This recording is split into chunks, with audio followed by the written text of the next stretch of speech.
Good evening, ladies and gentlemen, and thank you for coming. I'm grateful to BIC for giving this opportunity to present our research to this audience and to have it discussed by none other than Mr. Namashivayam, who's a doyen of the sector and has had several decades of experience. I'm pleased to have him give me feedback on the book and its contents. You know, this is a very complex, arcane, technical subject, and I think many of you are technical, but I'll still try to make it, simplify it for a general audience. And to tell you first what exactly is independent regulation. Why is the title of the book Independent Regulation? Because I'm not very sure everyone knows about independent regulation in the power sector. You know, after the two world wars, we had what is called the welfare state, which took hold, which not only provided external, internal security, foreign policy, blah, blah, and also social services like education and health, but the state took upon itself the responsibility of providing basic infrastructure, particularly network infrastructure. What do I mean by that? The state or its agencies, its companies, public sector companies, or local bodies, municipal bodies, provided your roads, your railroads, your water pipelines, your gas pipelines, your electricity, telecom networks, drainage, everything was provided by the state or its agencies. This was the case in almost all over the world, except to a small extent in the US. So you had the State Electricity Board, which was a black box. You know, I just produced electricity and supplied to your doorstep. If you had a complaint, you went to the local politician to redress your complaint against the SEB. You didn't know how things were done there. Come 1980s, there was a paradigm change, a shift in the way these infrastructure sectors would be governed. This came about because of neoliberal economic policies. A wave of neoliberalism swept over the Western world. What is neoliberalism? In essence, it says all economic activities must shift from the state to the market, to private sector. The state is not the ideal institution. It's not very effective. It's not efficient in delivering goods and services of an economic nature, including network infrastructure. So it should be handed over to private sector, markets. And this came about by certain economists, including champions like Alan Greenspan, who went on to become the Fed chairman in the US. And it was espoused enthusiastically by both Reagan and Thatcher. And Margaret Thatcher managed to immediately shift all infrastructure in UK to private sector by outright one-stroke privatization. You had British steel, British coal, you had British gas, electricity, water, everything was sold within a short period, 1 or 2 years, and shifted to markets. And that was possible there. And this shift happened suddenly because of certain circumstances in the UK. But World Bank and IMF, which also espoused this ideology, pushed it in the developing world in the next few decades. This was in the 80s, 1980s it happened. In 1990s itself, India embraced this new ideology. In 1992, as you know, we opened up the sector, a lot of sectors, to liberalization. We couldn't do outright privatization, so we settled for what is called liberalization. What is liberalization? That is, the incumbent state-owned companies will continue to provide all these services, whether it's water supply, electricity, telecom, etc.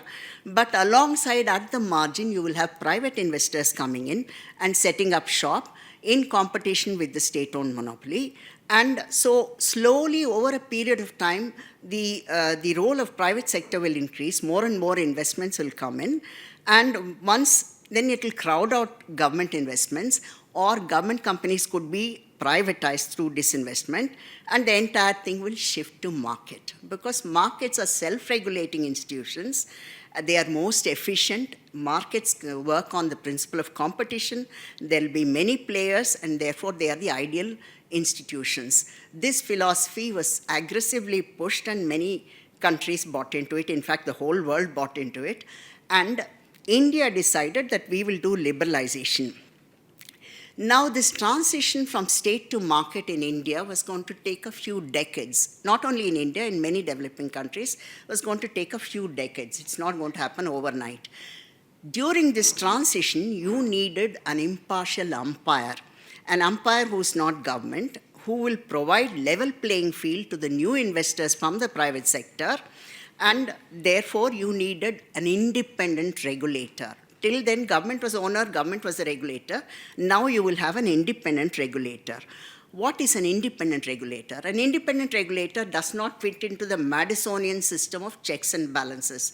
They are not the parliament, they are not the executive, they are not the judiciary. They are something in between. You are inserting a new institution which is not elected, which is not popular. So how does this institution, how is it independent? It is set up under an act of parliament or a state legislature. I'll come to the various tiers. It has statutory authority. It gets its funding as a grant from the government, so it is not voted by parliament or legislature, so it has its finances. Once appointed, when I say regulator, I mean an institution of 3 or 4 people. I use it a little loosely to say regulator. What I mean is a regulatory agency. Some places there are 5 members, some 4, 3. It doesn't matter, but it's a multi-member body. And they are appointed for 5 years or till they attain 65 years.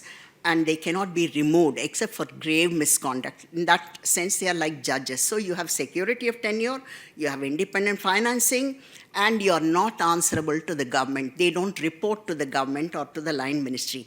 Power regulators are not functioning under the power ministry.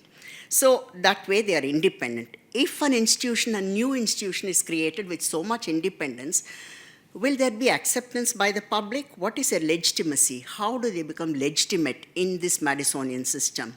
They became legitimate because they are supposed to be experts in the field.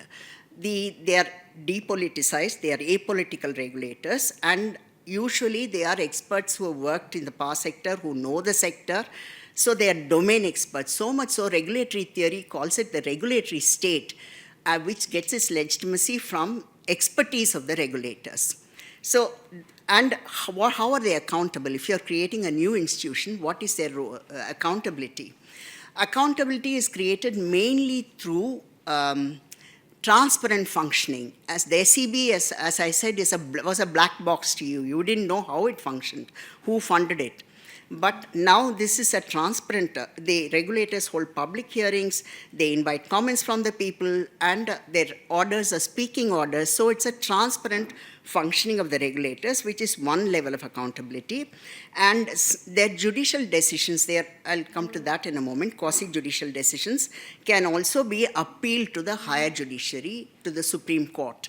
So regulators combine in them legislative, executive, and judicial powers. As legislative powers, they make regulations which have to conform to the mother statute, and as executive, their executive function is to regulate the sector, and they have a quasi-judicial function also.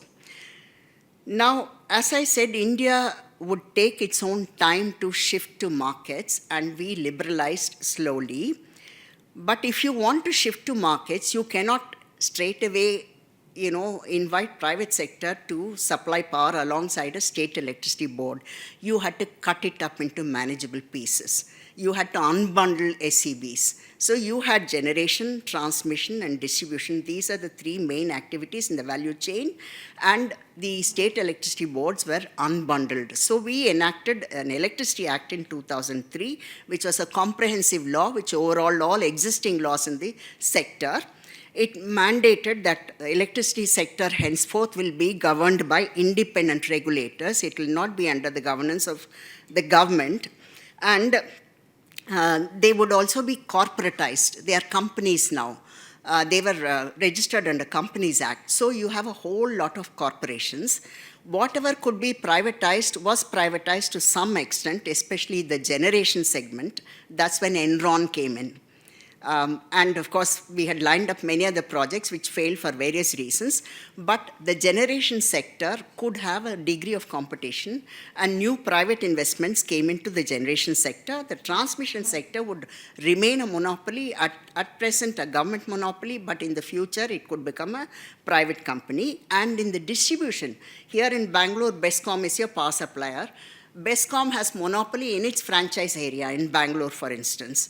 You don't have a competing supplier, but the Act envisaged that eventually we will have competition even in retail supply, so that you can choose to buy your power from 2-3 suppliers in your area. That is what the Act envisaged. The philosophy behind this is competition is efficient, competition is self-regulating. Wherever you can introduce competition, whether it's in generation or in distribution, you can introduce competition.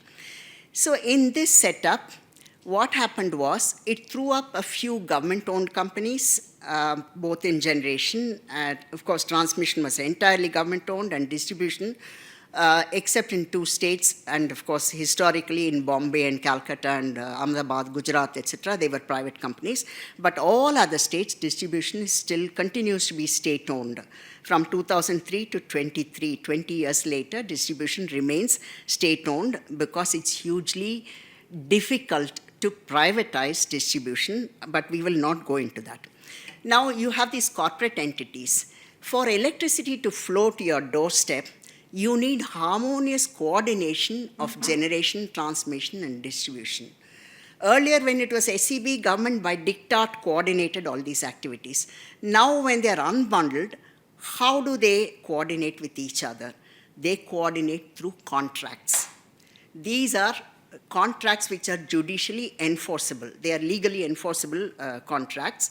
So they sign contracts with each other. A distribution company, Bescom, might sign a contract with a power generator. It could be Raichur, which is a government power generator, or it could be Kudgi, which is a private power generator.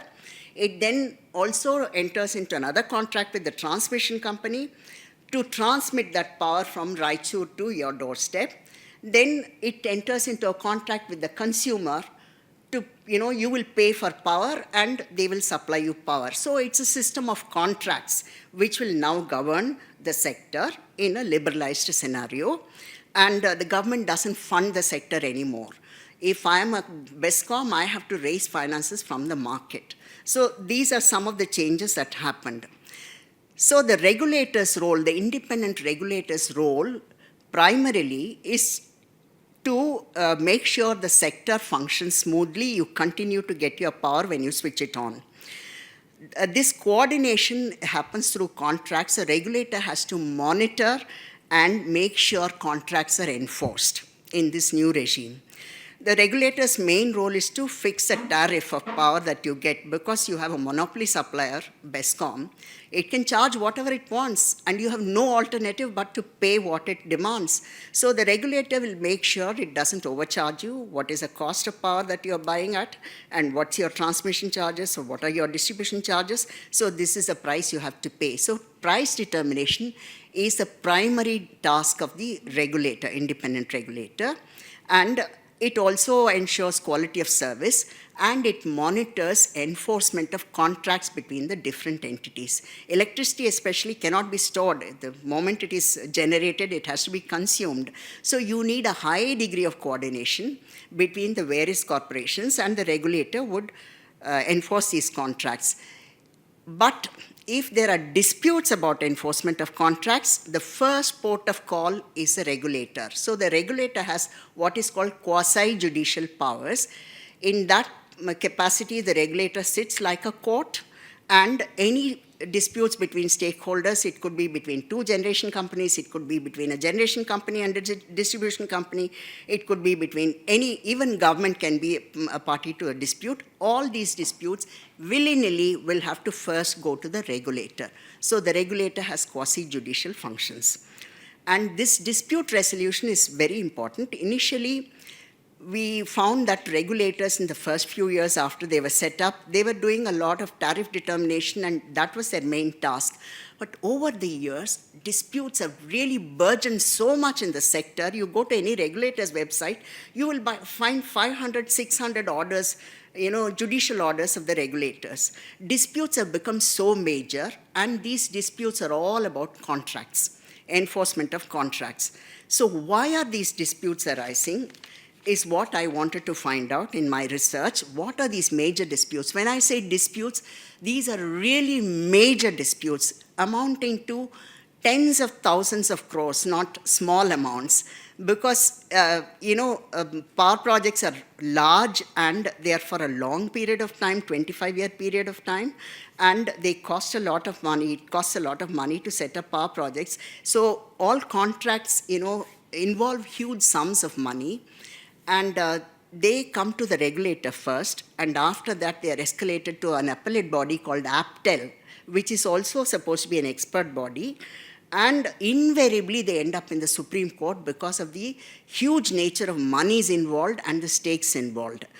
So we looked at some select landmark cases in the power sector to find out how the regulator had dealt with these disputes, whether it displayed the expertise of the regulators, whether they knew their own role in a liberalizing economy, because once you enter something to the market, you should let the market function. Do the regulators have that understanding? Does the APTEL have that understanding, the appellate body? And what does the Supreme Court, how does the Supreme Court, interpret the same contracts? First, the contracts are interpreted during a dispute by the regulator, then it goes to the appellate body, and finally it ends up in the Supreme Court. So how have they interpreted the same contract, the same provisions of the law? Is there any convergence in the thinking? Why are there such diverse interpretations of the same law or same provisions of the contract is what we looked at. So this is the background to our research. Now I'm going to take just one chapter from the book, which is a core chapter, which deals with sanctity of contracts. As you all know, in a market economy, contracts are sacrosanct. Once you sign a contract, it has to be performed, it has to be enforced. We look at this project called Mundra, collectively known as Mundra projects. These are in Gujarat. Sometime around 2007 or so, Gujarat government realized that it had shortage of power. Of course, governments these days don't have any money, so they expected private investors to come and set up power projects in the state. They put out a competitive bid for private investors to set up two major projects in the state. And the competitive bidding guidelines which have been drawn up by Government of India allow a lot of flexibility to the prospective developer of power projects. The developer could decide where to set up the project, what fuel to use, and so on and so forth.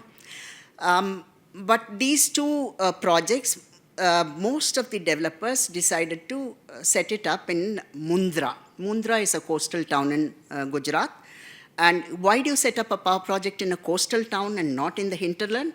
Because you can import coal, which is a much more efficient, quicker way. Here, if it's in the hinterland, you have to depend on railway rakes to get your coal, and there are lots of problems with coal also, coal supply in the country. So it was a very good solution to have a port-based kind of power project.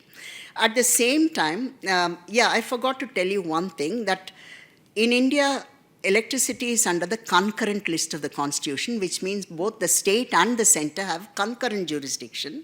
The center has jurisdiction over large power projects and power grid, that is, projects that supply to more than one state, which affect more than one state. So transmission affects more than one state, that is under the central regulator, and NHPC, NTPC, and the Nuclear Power Corporation, these are under the central regulator.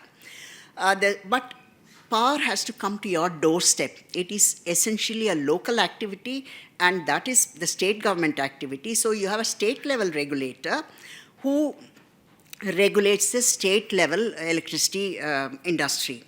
So, the central government also floated a tender, international competitive bidding tender, for setting up a large power project. These are called ultra-mega power projects, 4,000 megawatts plus, again, anywhere in the state of, in the Gujarat, in Mundra. Being large power projects, you would need more than one distribution company to sign contracts with them, because all 4,000 will not be absorbed by one state. So Mundra project of Government of India, floated through Power Grid, was won by Tatas. They bested 5 other bidders to win the bid. Now, there's some basic qualification to bid for any power projects. That is, you should have engineering skills, you should have had experience, blah, blah, all those things. Once you technically qualify, the only thing that separates the winning bid from the failing bids is the price at which you will supply power for the next 25 years. This price comes in 2 parts. One is called the fixed tariff, the other one is called the variable tariff. Fixed tariff is for building the power plant. These are coal-based plants. So building the power plant, each megawatt might cost something like 7 to 10 crores these days. So if you're looking at 10,000 megawatts of power coming up in Mundra, it'll be easily 75,000 to 100,000 crores. So for building the power plant, you get a fixed tariff, and for running the power plant and producing power, you get what is called variable tariff, which is basically fuel cost. Now, the bidding guidelines allow the promoters to bid escalable tariff or non-escalable tariff. What is escalable tariff is, look, it's 25-year period, I'm going to commit to supply power. Anything can happen, coal prices might go up. So I might want an escalable tariff, whatever is the coal price. In fact, there is a provision where it says all the fuel price can be a pass-through. Pass-through means the entire fuel price will be transferred to the tariff of power. So they had all those options, but in all 3 projects, the promoters bid non-escalable tariff, fixed tariff, at 2 rupees 84 paisa or something, 94 paisa. Adani said they would supply power for the next 25 years because they owned their coal mines in Indonesia. They will use their own coal from Indonesia. Similarly, Tata said they would supply at 2 rupees 32 paisa per unit for the next 20. This is called levelized tariff. So when I say 2 rupees 32 paisa, today's price, I will supply for the next 25 years. So they committed to supplying for the next 25 years at a fixed price, in spite of having the option of making it escalable. When you're bidding for a long-term project, there could be many risks. But as an entrepreneur, probably you have enough information, you have internalized all those risks in your computation, and therefore you have bid. The price was very low because there were so many bidders. I told you 8 bidders in the case of Adani project, and 5 bidders in the case of Tata project, and a few bidders in Essar. In spite of having about 20 bidders, only these 3 quoted the lowest tariff and won the bid. And they signed power purchase contracts with 5 states. Gujarat was the main state. Then they also signed with Maharashtra, Punjab, Haryana, Rajasthan.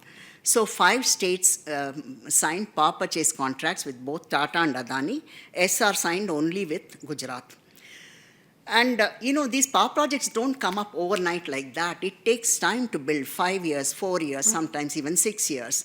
But they come in units. So the first year you may set up 1 or 2 units, and then next year another 2 units. So they started supplying power from the early units. First 2-3 units were built, both by Adani and Tata. They started supplying power to Gujarat and to the other states. 2011, 3 years after they signed the contract, they come back to the regulator with a dispute. Look, I bid this price and I won the bid. I'm sorry, now I cannot supply at this price. It's too low. Why? Because Indonesia has changed its law, and Indonesian coal can now be exported only at international benchmark prices. There is a change in law, and which affects my viability, and therefore we have to renegotiate this contract. We have to open this contract now. I can't supply at this price. It goes to the regulator. I told you regulator is the first forum for, first port of call for any dispute in the sector. This is a central regulator because it spans more than one state. So they go to the central regulator with this dispute. There are two circumstances under which you can reopen a signed and sealed contract. One is change in law, the other one is force majeure. Force majeure, as you all know, is act of God. It is fire, tsunami, whatever. So this is not a force majeure event. Is it a change in law event? The regulator, Central Electricity Regulatory Commission, conducted due hearings. And these are hearings in which a battery of top lawyers come. I've been a regulator myself. I know Venugopalan, Vaidyanathan, and the top lawyers who charge by the minute and second, they come to argue because the stakes are so high. So CERC heard the parties, both the parties, that is the three companies as well as the DISCOMs, and came to the conclusion that this is not change in law. This is not force majeure. Change in law refers only to change in Indian law. This is an international law, change, so we don't accept it. But I am the regulator. I have special powers, so I can give you compensatory tariff. We will not reopen this contract. Let this contract be there. But I will give you supplementary tariffs to take care of your difficulty. So whatever money you're going to lose because of this Indonesian coal notification, you can get it as tariffs. Curiously, in such a decision, consumers who will eventually pay this cost were not even represented. They were not even called, nothing. The regulator took a suo motu decision without consulting the main constituency which has to pay for this power. Then, of course, it got escalated to APTEL. APTEL said, yes, this is change in law, it's not force majeure, and we will also give you compensatory tariffs. When I say compensatory tariffs, it's huge money. It is every year it will be 3,000 to 4,000 crores for these three companies. Over 25 years, you can imagine it will be 100,000 crores or more. So it's large money that is going to go out of the consumers. You and your bill and my bill would go up, not in this state, but those 5 states wherever they are buying that power. So that's what APTEL said. Then 2 consumer organizations, one is called Energy Watchdog, the other one is Prayas Pune. Let me tell you, there are no consumer organizations working on power sector. I don't know how many of you know that there is a regulator for power. Most consumers don't even know that a regulator exists because government has now washed its hands off. But there's no consumer participation in regulatory hearings in most of these places, except some retired SEB employees or something. So, 2 consumer organizations, luckily, they are very strong in Maharashtra. They went to the Supreme Court challenging this order. Once, because they came through the market, they came through international competitive bidding. The market has thrown up these players. And now suddenly they want to game the market.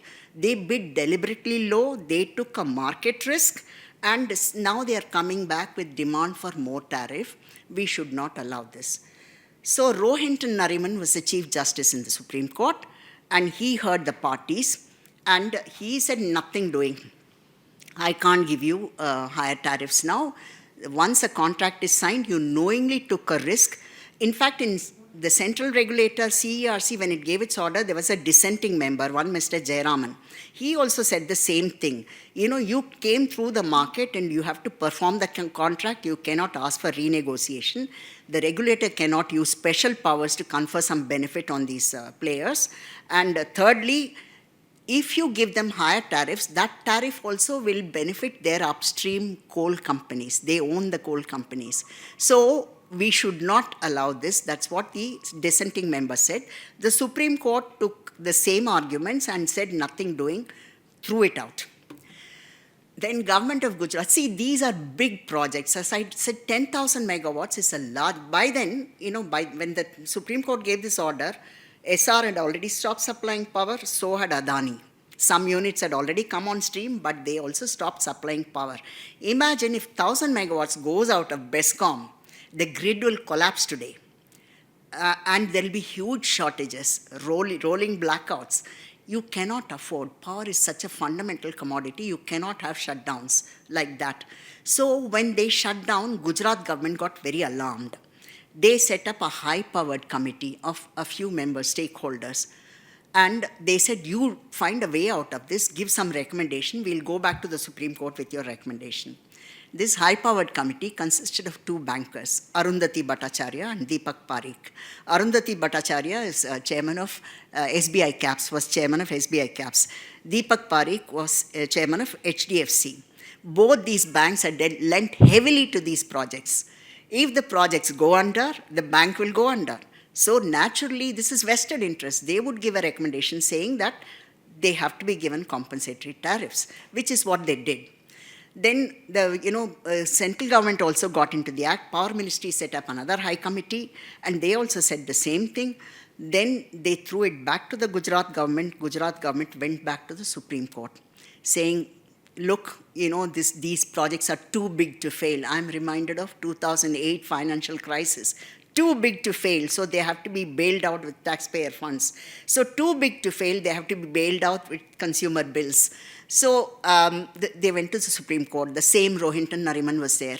And what did he say? Well, you are supposed to be sectoral experts, and we have already given our order. Now I throw up my hands. You can hark back to the Central Electricity Regulatory Commission.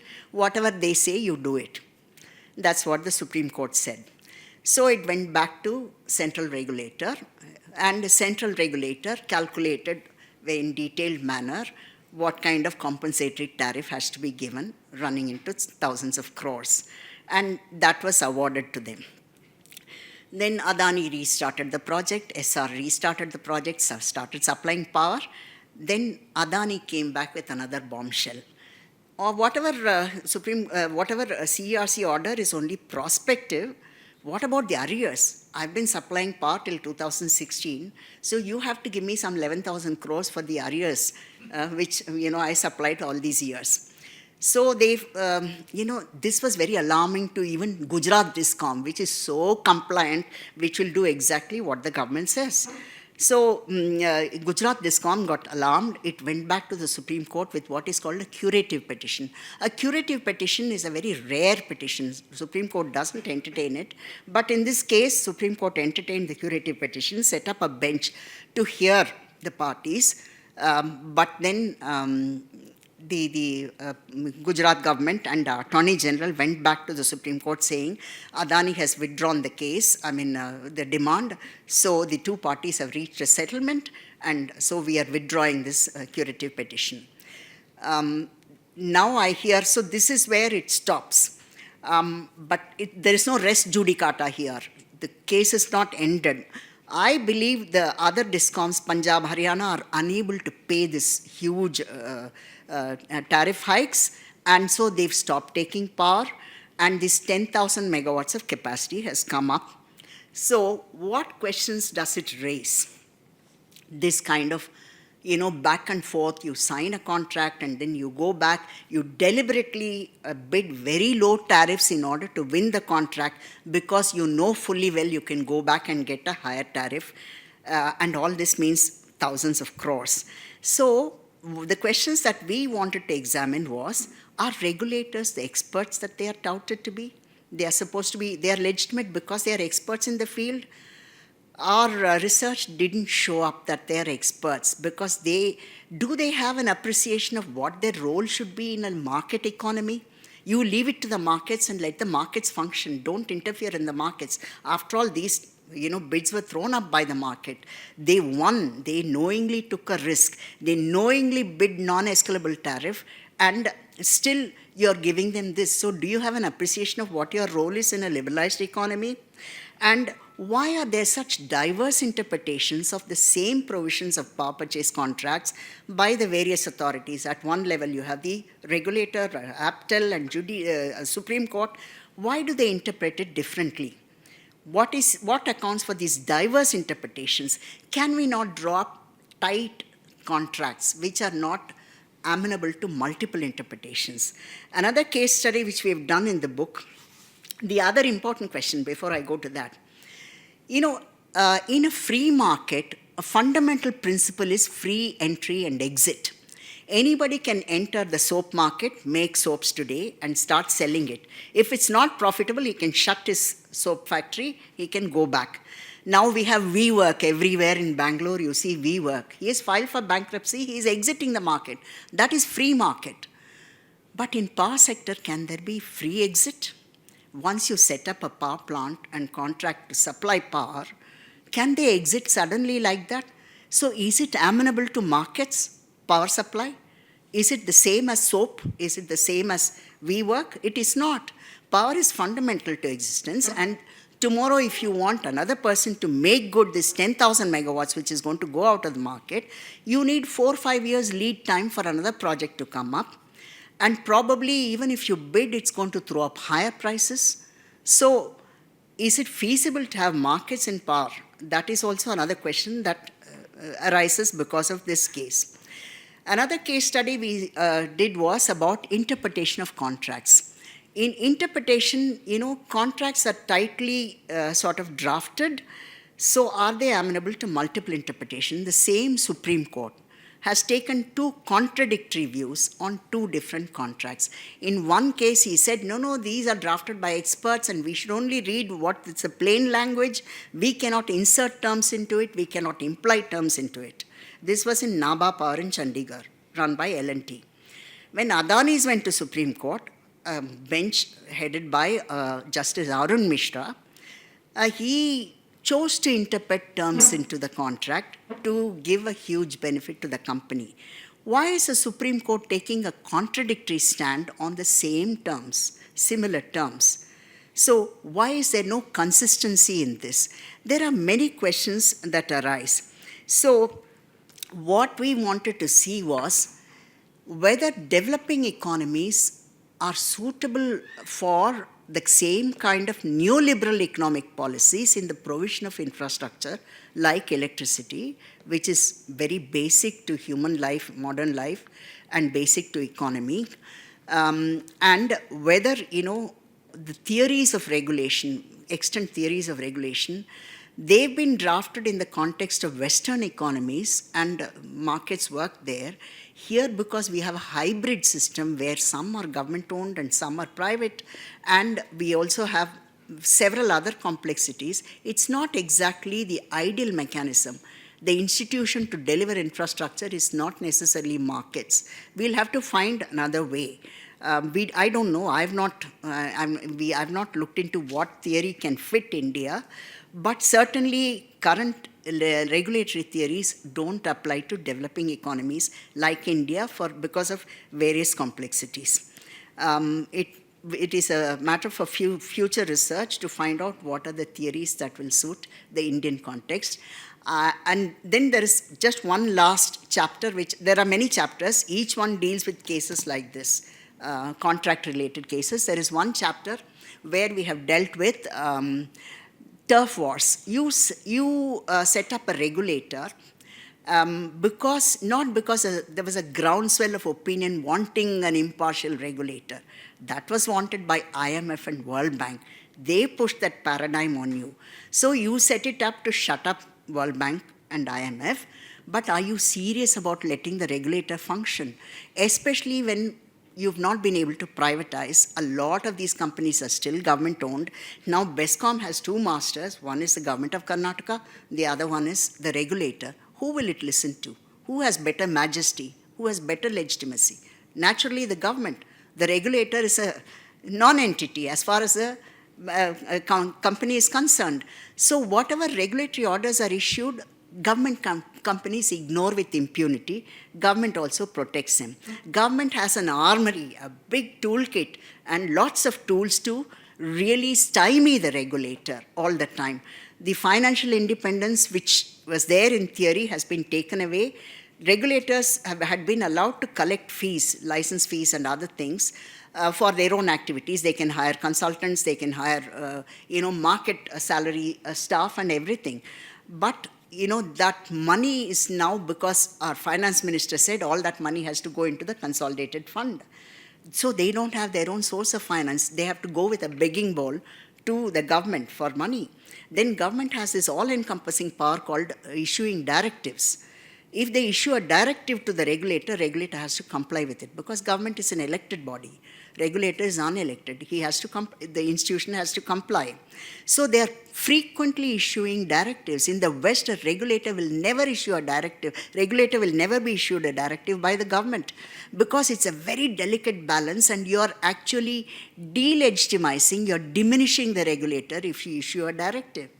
So there are lots of ways in which the government is clawing back the turf it had given to regulator on paper, and that doesn't bode well for independent regulation in this country. I'll stop here. I will ask Mr. Namshivayam to give his views on this. Thank you.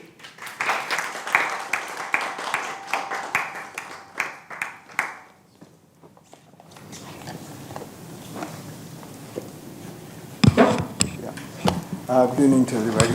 I think thank you for inviting me, and I've retired in 2017 from consulting.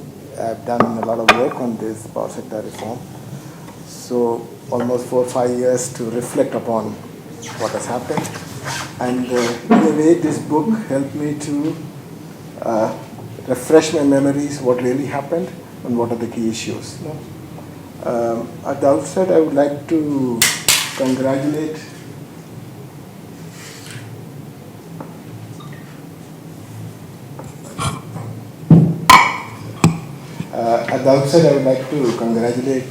both Sudha and Kapilan for this excellent book. And in terms of, at least some 7-8 case studies are there. So anybody who wants to understand what has happened post-reform in terms of regulatory issues, this is a good book. And of course, it's highly technical, somewhat technical, both in terms of sectoral as well as legal issues.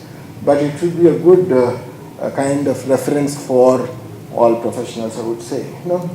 So the key point I would like to highlight, given the technical nature, I would like to recollect what is the background under which this whole reform and others started.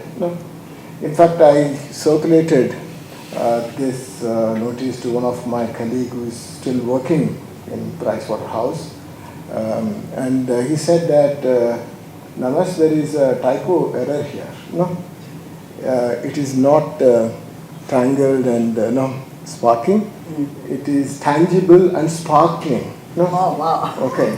So he said that, are you going to criticize this? No.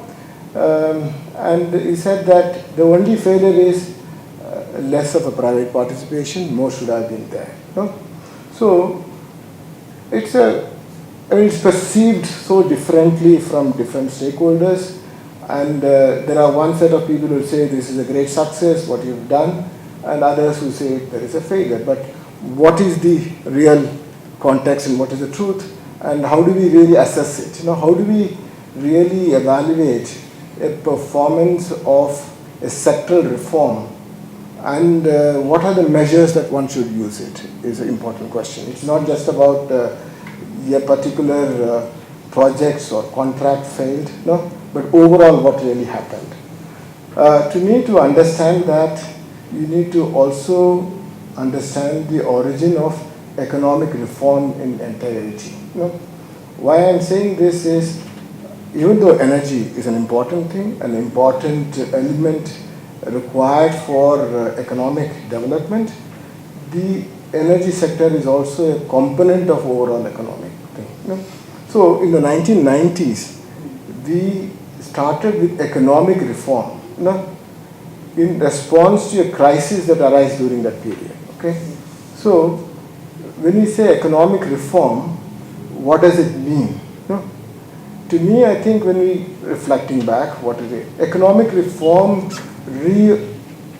readjusts, reorders, and changes the relationship between nations, those who are going to lend to us and those who are going to borrow, and also within the nation. Okay, so that is very, very important to understand this relationship between nations change. That's why you said IMF and World Bank and others, they're saying that we as a borrower and those who are lenders you know that any borrower-lender relationship, who is more powerful and what they want. Of course, the lender wants his investment should be secure in all ways. I mean, you looked at Enron and other early PPP projects or private projects, all ensured not only the escrow account and securities, even in the central government guarantees. If everything fails, the central government should pay back. No? So it is the power relationship itself is altered. No? The second thing is this relationship also altered within the country. Especially she talked about power being a concurrent subject, the state center, and what is to be done. Okay? So if you really go back, Orissa is the first state to go with this structural change and reform. Why did they do it? Orissa actually went because earlier, before the liberalization, the SEBs, state electricity boards then, were special boards, were treated, they can actually issue what we call SLR bonds, statutory liquidity bonds, which is treated as, for anybody, banks who are investing, mandatorily should invest, and it is treated as sovereign and allowable. So SEBs were allowed to invest on it. So post-liberalization, they said that electricity is also like any other commodity. It should compete with whether you want to run a bar and want to borrow, you want to run a gambling center or a hotel, whatever business you want to do. Electricity is also another business, and you should compete for financial resources to engage themselves and produce themselves. So that is the most fundamental difference, because when you look at electricity also has to compete with other competing areas, then finance will obviously go where you can make more profit. So unless and until electricity is also equally profitable, you are not going to attract the investment. So we talk about, okay, reform has political sanctions and others, but if you really look at it, Orissa went into this, they wanted to construct a hydro dam, okay? A hydro dam which is also an irrigation cum power project. So they said that there are large number of peasants, actually hundreds and thousands of peasants who are unirrigated land. We want a hydro dam so that we can have irrigated land and it will also produce the power. So the World Bank said, if you want to do that, I'll give you money, provided that you also, as a condition, that you should unbundle and restructure yourself.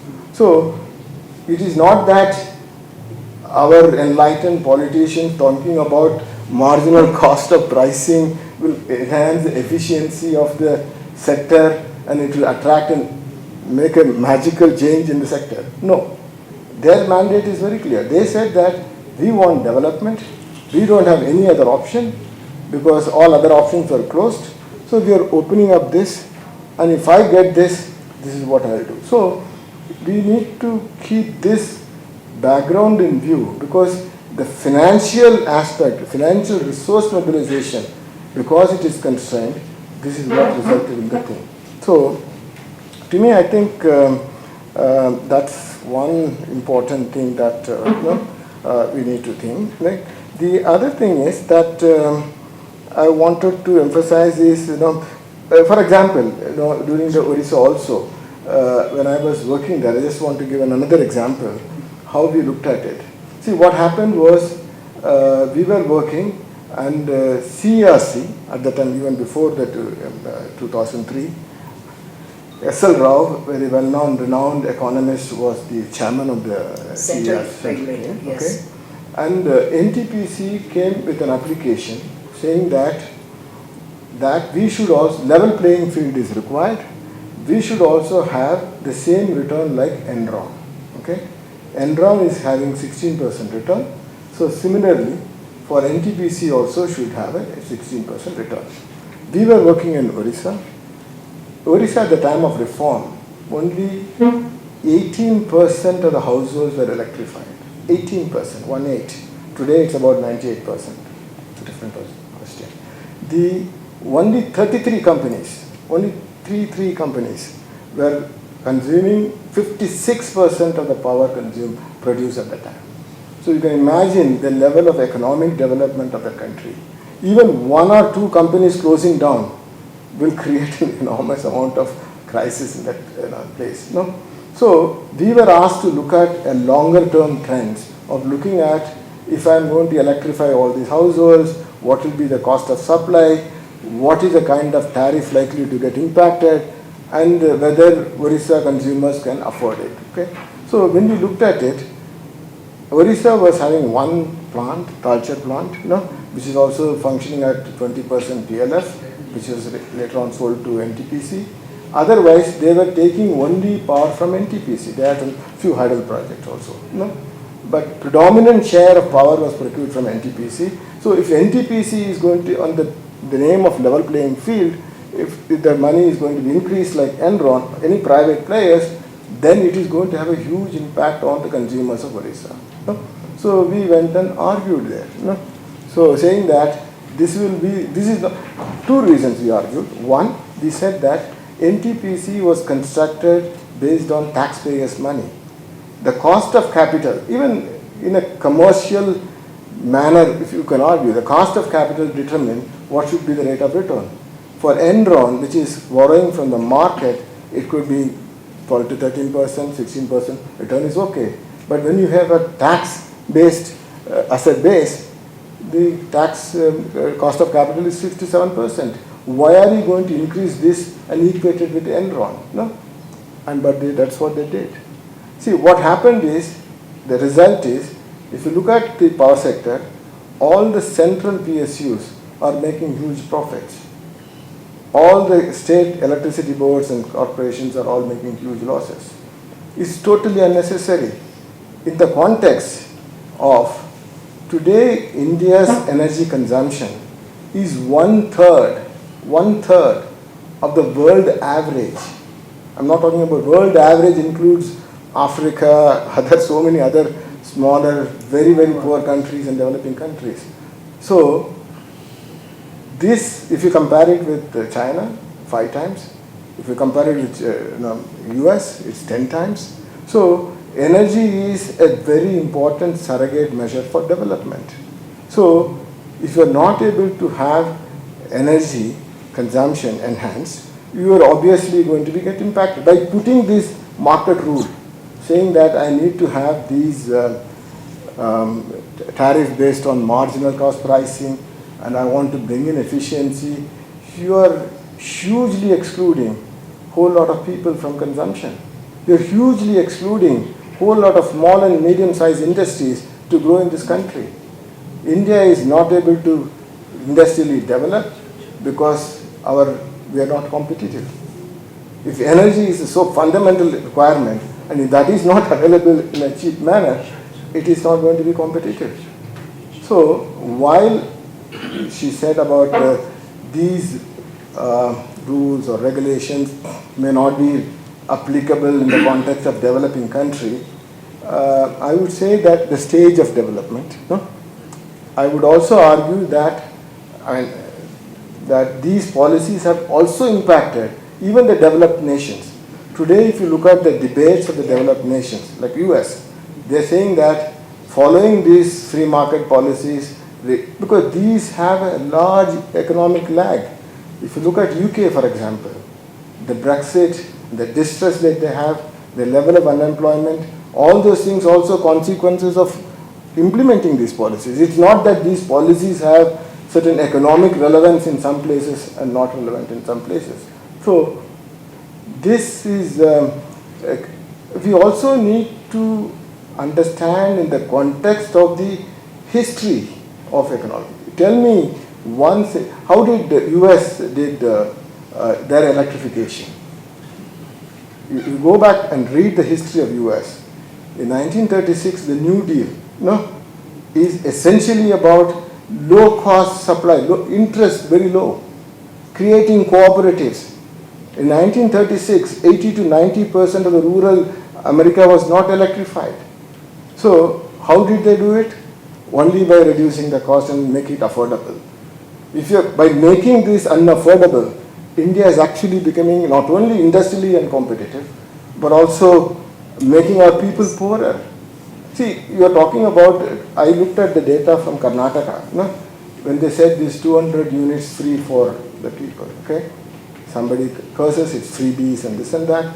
But look, imagine, 97, 98% of the households in Karnataka just consuming less than 200 units. It's really a shame. Why I am saying this is because they don't have a fridge, they may not have a, okay, Bangalore is better weather, but other places require a fridge. You know, we may have an AC, you don't have a washing machine, you don't have a grinder. At the same time, we talk about women's freedom and we need to remove the women from the drudgery. No? So it's a reflection, the energy consumption is a reflection of freedom of the people, not only in economic, in social sense as well. No? So it's such an important thing that we completely ignore in terms of how to deal with. So to me, these policies one has to really reflect and rethink. No? And so it is not about the pricing, because if you really summarize, you talk about neoliberal economics and what it means. It's not just about taking away the government. The neoliberal economics, essentially, if you want to describe in two sentences, it says that if you are able to get the pricing right, you solve all the problem. And the second thing is, if you want to get the price right, you should create competition. These are the two formulas. Okay? But in an industry like us, where network, regional monopolies, natural monopolies, it is impossible to create effective competition, which economists said, in a perfect market conditions, yes, efficiency comes. Not even in other sectors it's very difficult to create, but in electricity and especially infrastructure sector, it's impossible to create. So when I look at even the history of what happened, I talked about US. You look at Japan. Japan in 1960s, the per capita income is almost like in India. How did Japan transform itself into an economic giant and improved? It is because, again, they created that high-speed rail as HSR trains, which transformed the country. It's an infrastructural revolution that happened. And without that, Japan wouldn't have been what it is today. So there, when you look at again, go back in the history, how did they build it?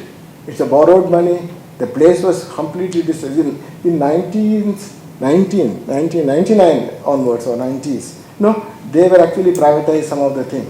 But the original infrastructure were constructed through public money. They had a national enactment to say that how they mobilized funds for this. So there is any history. You go to Korea today. If you take China, for example, they of course monetize. They involve private parties, but when they construct infrastructure has to lead before economic turnover, because infrastructure is the base on which economic activity takes place.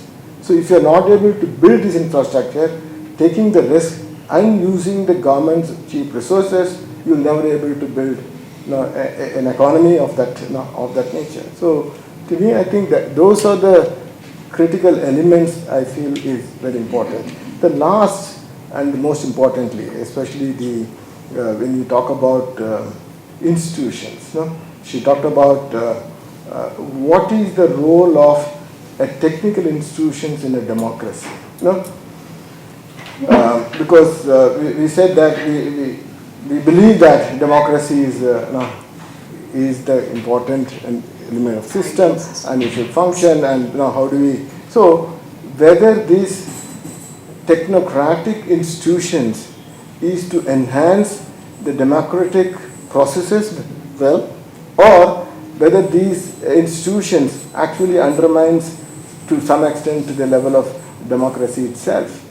Because you are saying that these issues and problems will be only solved by experts, and you are actually taking away the participation of the people and the role in it.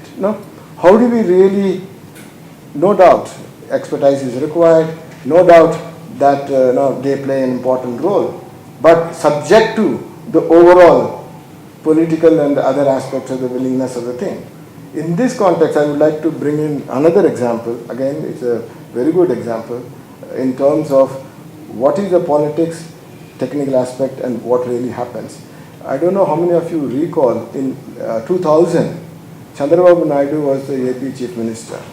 He was spoken as the CEO of the state.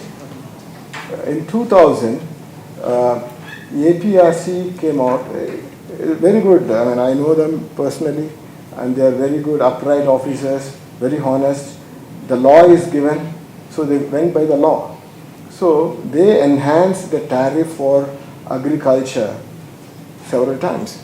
So in 2000, there was a very large-scale protest in the state of Hyderabad, in the city of Hyderabad. There are 12 people shot dead. Yes, And shot dead. Massive. So to so-called depoliticizing the decisions, one can wish for, one can aspire for, one can create institutions, but the reality of life is that it is not possible to depoliticize. As I said that from the beginning, when you say reform, reform is changing the relationships between the people and various sections of the society. So not that every section of the society is going to keep quiet. So to me, I think this, in fact, we brought in Professor Littlechild later on to explain to the regulator, regulatory process itself is a political process. We cannot make it as a formula. We can't just say that the act tells me this, I'll calculate this cost, and this is a tariff you should pay. Imagine now, even today, I mean, the agriculture tariff, post that only every other state went on to the thing. So without addressing the agriculture issues, without addressing the peasants' issues, how do you expect this to, electricity alone will be solved? So this is enmeshed with a number of issues. So we need to make sure that a holistic view is really required if you really want to talk about what kind of reform, what kind of institutions, how do you respond to these changes. So I think broadly I will stop here, and if there is any questions that, because history is replete with a lot of examples. The one other last thing, because I attended that Justice Murali's lecture some 2 weeks back. He also said, he actually, first time I heard from him, he had Mark Glantner's article in 1974. I don't know whether you, okay. Mark Glantner, Glantr, it talks about why the haves come out ahead. It's supposed to be a classic in legal studies.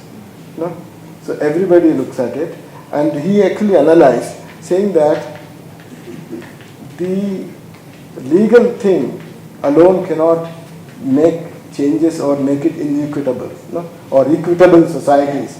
It can be created, because if you really look at it, if you look at your own Supreme Court interpretation of law, see, the law is an outcome of policies and strategies thinking and before.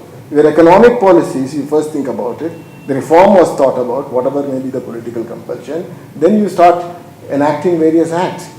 So all legal entities, including the regulator, quasi-judicial bodies, look at it in a very narrow, this is the law, this is how I'll deal with it. So you may not be able to find a social and economic solutions, the kind of thing that we are facing today, from a legal reforms or legal interpretation alone. It's not about X is a good lawyer or good judge or whatever it is. It is much more than that. So I think that's also we need to also appreciate the limitations of this legal process itself. So anyhow, that's the broad thing I would like to say. Yeah, please. First of all, this is a very exhaustive and despite whatever she said, it's very exhaustive, and for the last half hour to 45 minutes. Of course, if I want to go per questions, it will take at least 2 hours to pose various questions. From each sentence there is a question. I don't want to go into that. But then what I would like to see is the entire reforms which you are referring, is there any political will at the top? If that is there, first of all, that is the most important thing, as you know, which is required. Even in the recent times, there are center-state disputes are coming between the electricity regulations which are coming up on that. And center wants to do something and the states are opposing all that is going on.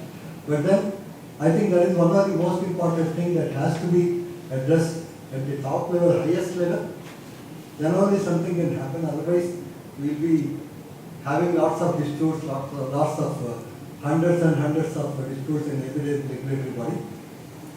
And the example what you quoted for Andhra Pradesh, Chandrababu Naidu did that. But later on, the new government where another CM is there, for one of the projects which were already sanctioned, PPS signed, everything was being done. But then he started influencing from the government side. And of course, I don't want to go into the details of that, and then it went to court, and finally the court also has given their own verdict on that. Finally, it came back to the developer, the generators. The Hinduja project you are talking No, about? including Hinduja as well as solar. It is That solar- case study is solar- solar projects. So he started trying to... Any questions you have? I mean, So as I said, I don't want to raise any questions, I'll stop here. Thank you. Okay, thank you. Good evening, sir, and thank you so much for the discussion. I had a couple of questions. First, about the domestic manufacturing industry. As you know, domestic industry has been sort of a challenge for us to accelerate growth into, and we've only been seeing over 5.9% CAGR, and it's been stagnant at that for about the last 10-15 years with government changes and despite certain policy measures that are trying. What sort of impact does power have on domestic manufacturing, and what sort of regulatory framework may change to sort of accelerate that? My second question was about conflicts of interest. Right? If you see across a variety of expert advisory committees, not only is it difficult to trust expertise, it's difficult to trust them because of conflicts of interest. Very recently, we had one with the Ministry of Coal had an expert advisory committee where I think a former advisor of Mr. Adani was appointed, and then that committee is responsible for giving about 10,300 megawatts worth of clearances. So how do we deal with conflicts of interest in our regulatory and expert advisory committees?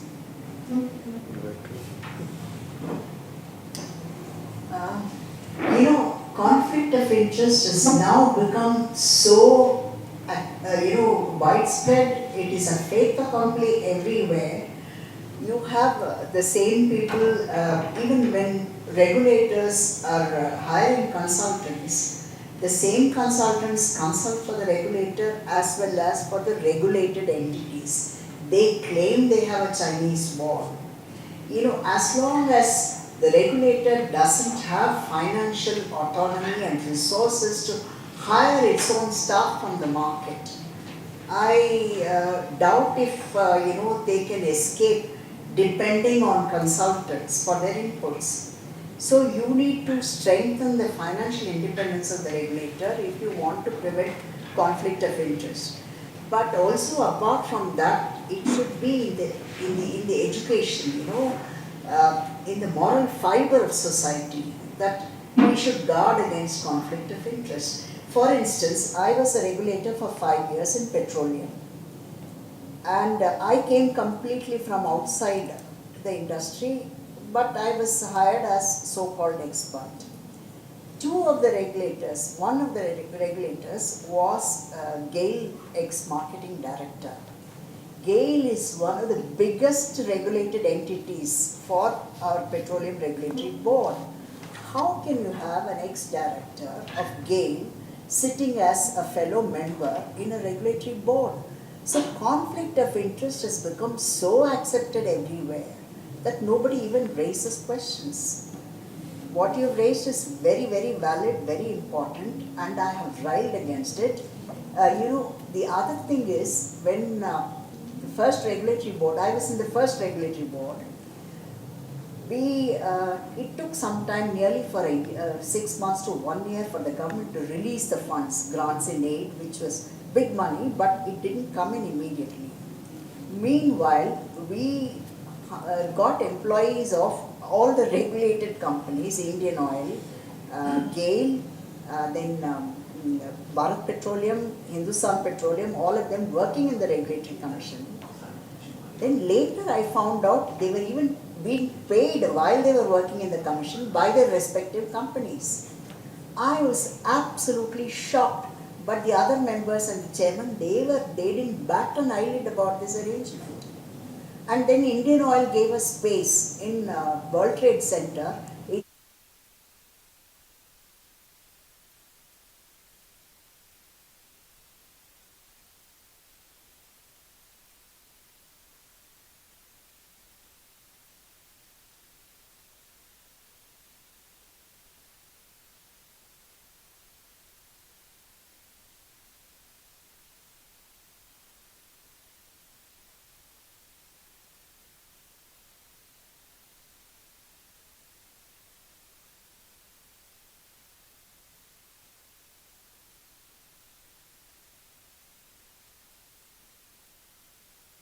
Post 1973,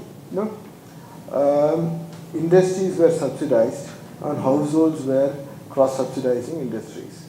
The household tariff used to be higher than industry. Okay?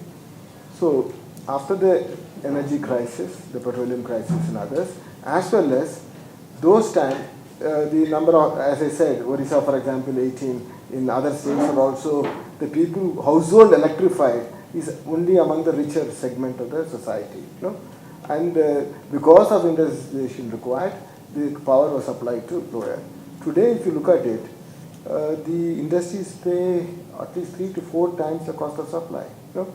And especially the larger industries may have their own power sources, they may have their own captives, they do other things.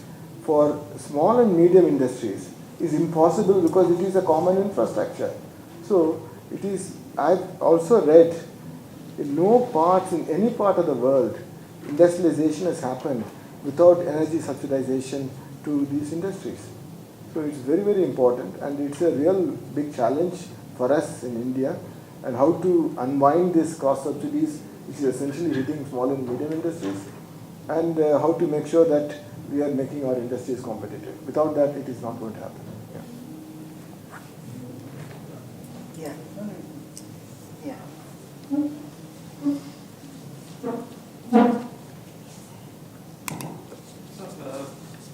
just a couple of questions. One, because I think I told ma'am, so I worked in New York ISO, which is the regulator working there. So the way it works is typically on smart contracts, right? So you have people bid on this, and for example, if person A bids 10 rupees and person B bids 20 rupees, you will take up the complete capacity of the guy who bids 10 rupees. When there is extra demand, you kind of go to the guy who's selling it to you at 20 rupees and you do that. And there's all the markets which are, of course, a lot more competition, lot more this. So fundamentally, how do you get, do you think that is a more viable alternative than the current situation where you have fixed tariffs for I would say the situation of 10 years back, where you have these fixed tariffs for 25 years, but rather you just allow Adani to say, look, I'm okay to sell power at 10 rupees, I'm okay to sell power at 10 rupees, but I'll buy only after I buy from, instead of committing a certain number.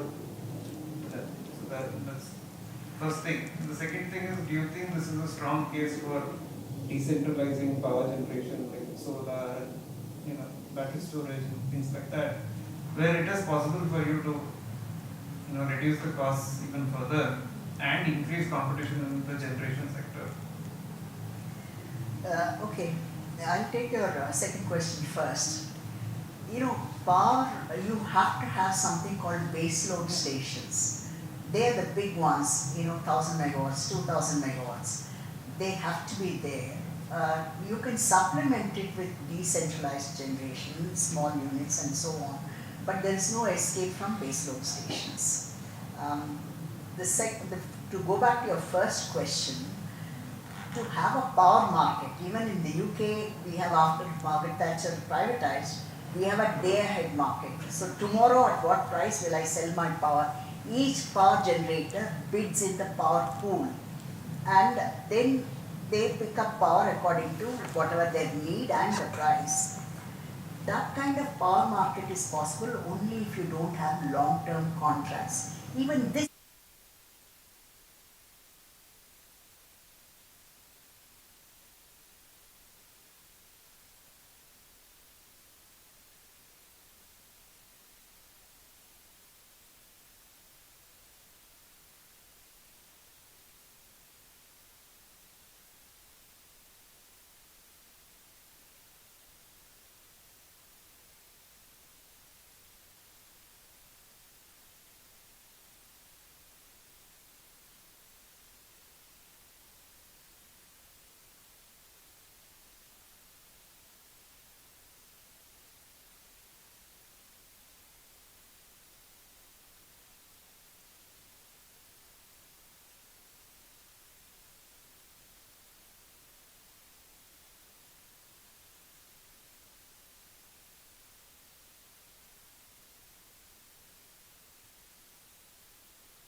This is complex because see, most of the infrastructure and especially energy and electricity is very capital intensive. Okay, so when you talk about capital intensive and long term, the life of these projects are 25, 30 years.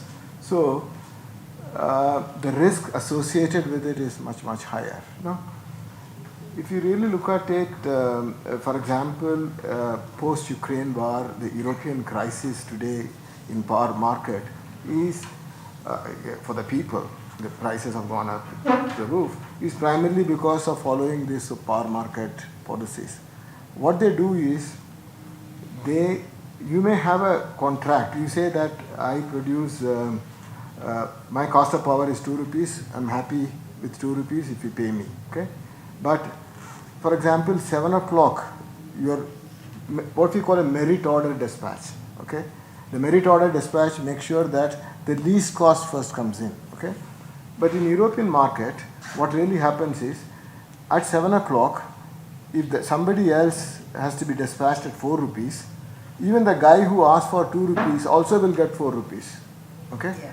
Because, see, this whole market pricing is with an objective of attracting investment. This so-called marginal pricing, cost pricing, is only looking at from how do I make sure that new investment come so that it can grow. Okay, so as I said that if you look at around the world, when it was we are talking about economies where almost stagnant, the growth is very limited. Where you can have this kind of policies. But in the economies, we want a double-digit growth. Our power has to grow double-digit. Whether you may able to have this kind of marginal costing on a merchant basis, I have a very doubtful. Our own, look at it, whenever there is a crisis, we have our own short-term market. It hits the 16 rupees, 20 rupees certain times. So we need to see that. I don't think long-term contract per se is a problem. Okay, there are, as she rightly observed, that there are large companies with a lot of political and other muscles. They think that okay, we could able to manage these contracts over the long period. That's entirely a different set of questions and problems to solve. But I feel that shifting to we have seen it in California and we've seen every other crisis. There is no way possible that a competitive market pricing of this nature could ever happen in, going by experience of others. So, that's how I feel. But is that the question? You talked about, yeah. No, Yeah. I Got it? asked for, this is so on the base load and peak load thing, but I mean, increasingly it's round the clock power is proving to be competitive with base load power, especially with renewables and storage. So my question is that is it a good argument to push more competition into the sector by incentivizing these things? How do you No, incentivize them see, on for the example, solar? if you look at it, even Karnataka, which is one of the highest amount of solar capacity in the thing, Highest in the country. In fact, if you look at 2000, the agriculture load, which was free, they were loading all those agriculture in the midnight and off-peak period. Today, if you look at it, the agriculture load is given in the morning time because your solar plants are coming in the morning. So, I feel that one is we are talking about energy transition from fossil fuel to renewables, and that itself is complex, and so the cost is not really in terms of the busbar cost of solar today. Solar today may be cheaper compared to nothing, but if you look at totality of the transition, it's much more higher. So we need to look at, especially when there is a very large scale fluctuation. See, for example, if you look at some clouds coming, your capacity comes down very sharply. So you need to have other baseload stations or fossil fuel stations ready, spinning, when there is such crisis come, because power is continuous. It's almost industrial power. So that's the challenge. No, to supplement what he said, I don't know how many of you know, now we have what is called a must-run policy for renewables, solar and wind. As long as the sun shines, you will take solar power. As long as the wind blows, you will take wind power. So what happens is, when you're planning for the, say, Bangalore or Karnataka, you have planned for certain capacity, assuming that there is no sunshine or wind, because you have to have that kind of capacity as a backup.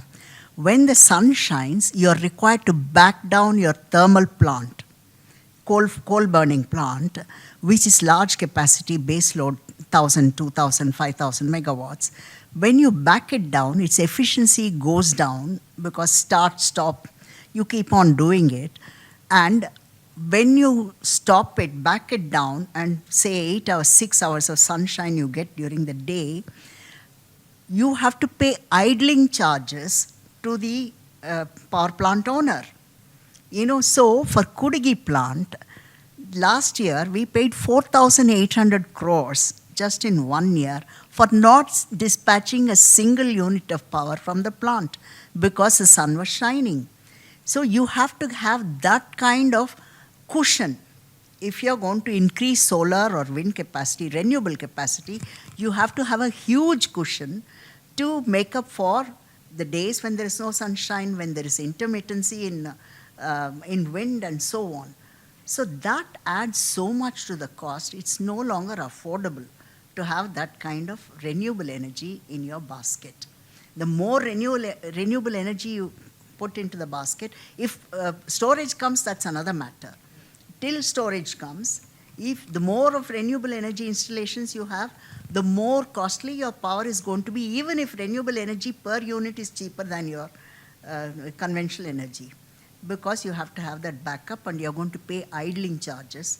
You have to pay fixed cost anyway. So if you have two plants of, Raichur and this, you will 5,000 crores easily will go out of your kitty.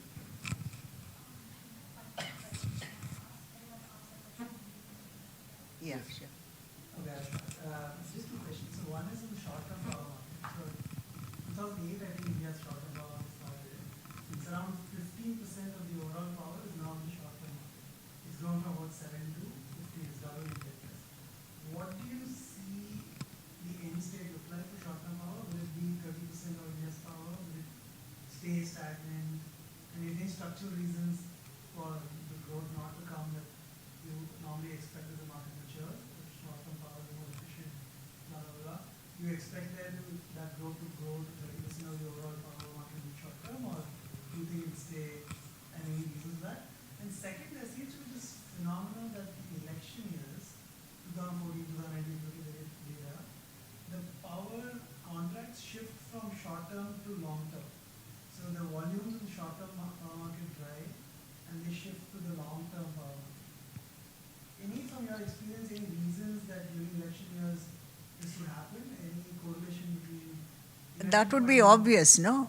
Because short-term power is so much more expensive. In an election year, you don't want, too much of short-term power.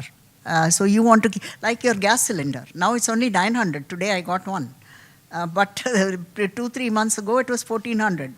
So during election time, they want to keep prices down. So certainly short-term markets will go down and long-term projects will. they increase the uptake on the long term? Yes, they do. I think even in the internationally speaking, the short-term markets can only about 10%. No? Europe is 30%. Yeah. No, ideally, because otherwise you'll end up paying a lot of cost, because it's the only contract for differences, and long-term contract is what really you can make a very competitive industry. The short-term market increases, then if there are very fluctuations, the prices cost will be much higher. And especially in India, given a lot of regional differences in terms of the consumption pattern and others, and also consuming segment pattern differences, I think short-term market potential more than that will be politically very difficult, because short-term markets in general ends up in a very higher cost.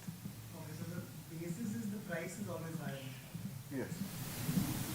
But that's not. But not necessarily Not always. always true, yeah. Not necessarily. Sometimes it look like short-term prices are lower. No? Yeah. So. I just had one question. Thanks for the awesome read and not a very education. But I just want to check. This sounds very murky, right? So this nexus, the conflict of interest, etc. Do you see this going to get murkier, or is there some kind of a light down the tunnel that things can actually fall in place? And is there any country which is doing it right, where we can actually take the lead and follow them? And the third one is, like gentleman was saying, is there any disruption going to happen in this? Disruptive technologies. I'll leave Namaste. Yeah, it's a set of interesting questions, but light in the tunnel, it's only through more education and more understanding of the issues. As I said that we are not even shocked that India is only consuming 1/3 of the world average. To me, I think it's a very, very, very dismal. We may say that we will create a $5 billion or $5 trillion economy and others. But if energy is not consumed, and it's not used to the extent that you're talking about, then I'm not sure how we are going to achieve that. But I think overall, given in terms of the size and also the global changes that are taking place, in terms of industrialization and shifting of supply chains and others, there is a window of opportunities. Okay, there are some set of economists argue saying that the bus of industrialization has passed. India is no longer, because China has taken over, we will never be able to compete. But if I look at it very carefully, 80% of what China produces today is consumed only in Europe and US. So are we going to say that the rest of the developing world, Africa and ever going to reach a middle income country? Are they not going to consume? No. So if you look at even India, for example, achieving the status of middle income country will have an enormous amount of demand and potential for our own growth. So I feel that there's a light, in the sense that if you are able to take right policies and approaches. As I said, that you need to make sure that your finances for basic infrastructure comes at cheap places.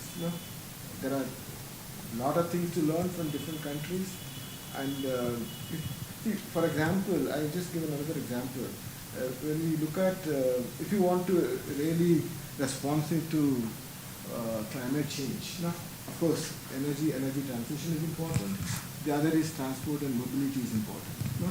So, we are saying that high-speed rail is a very important element in the whole mobility thing, because you don't fly from here to Chennai because flights are very carbon intensive, but you may be able to travel to Chennai in 2 hours, which is equivalent to what you're going to airport, waiting when you're going.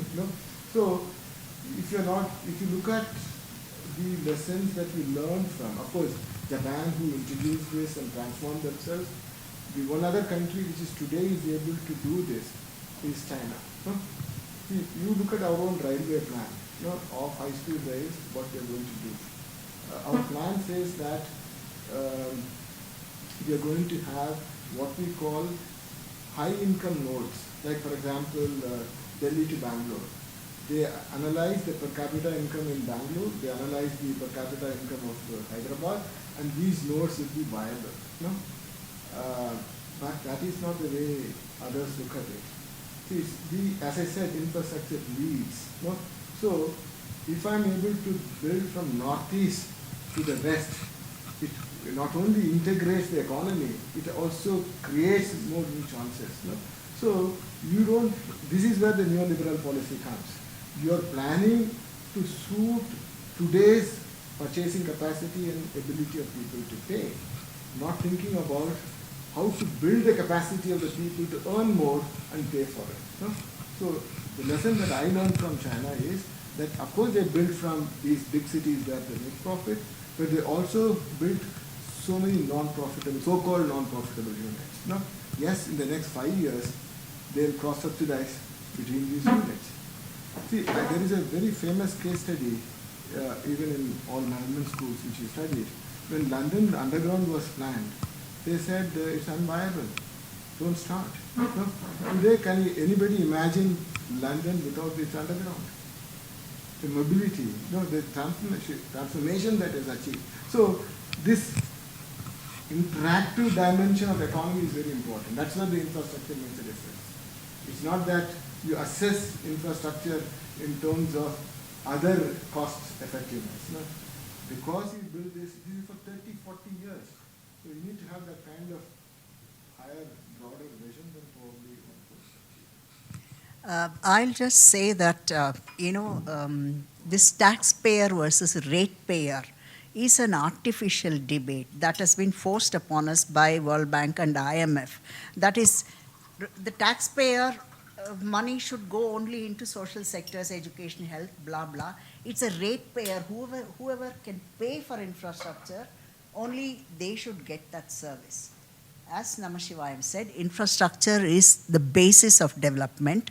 It has to come from the taxpayer. It need not be as a grant from the taxpayer fund, from the budget. It can be at a slightly subsidized rate. The government can lend to these companies to create this infrastructure. That is how it's going to be created. If you're going to leave it to market, it's going to be too expensive. Only it will be exclusionary. A few of us will be able to access it. The majority will get left out. And you asked about light at the end of the tunnel. I think it's because that power is a political commodity. That is the light at the end of the tunnel. Whoever is a crony capitalist, sometime he has to bow to this political nature of the commodity, which is why in one of the examples I said, a demand for 11,000 crores was suddenly withdrawn, because power is a political commodity. At the end of the day, the politician will have to put his foot down and say this far and no further. That's where the light is. So just to give an example, if you take UP, polio eradication, for example, in the country, were impossible to achieve, while even other smaller countries were able to eradicate, is essentially because we are not able to have electric in the regions where we are able to keep this polio in a particular temperature. UP, for example, had a very long time polio thing we were not able to eradicate because the power availability was very, very low. So we need to look at this as is a fundamental requirement for modern civilized world. No, it's not just no, it's a commodity like no, it's a private consumption. It has a lot of extra impact, social impact on it. So we need to look at that way. Yeah, it's both a need and a want, and we are confusing the two. We live in high rises now. It's a basic need to pump up water in high rises. It's a basic need to pump up water for agriculture. These are needs. One single light, Bhagya Jyoti or whatever they call it, that is a need. But you can also have a swimming pool on the top, and you can have a water recycling plant on your terrace. That is a luxury. That is a want. And all needs have to be satisfied. And then you can move to wants. And what Namashivayam talked about, keeping polio medicine at cryogenic temperatures, that is a need. Some medical needs, some educational needs, some basic residential needs, industrial needs, these have to be fulfilled. Wants can be priced high. Price it at 50 rupees, 100 rupees a unit. If you want air conditioning, price it at 50 rupees, it's okay. But light bulb you give it for free or for a few paise. So we need to distinguish between these two. The only comment is with the climate change coming, AC itself will be a necessity. So you cannot be longer. Yeah, that's because luxury, the definition of luxury is changing. Yeah, sure. Mobiles and communication, everything is coming. Yeah. And Thank with you. that, I'd like to thank Sudha Mahalingam as well as Mr.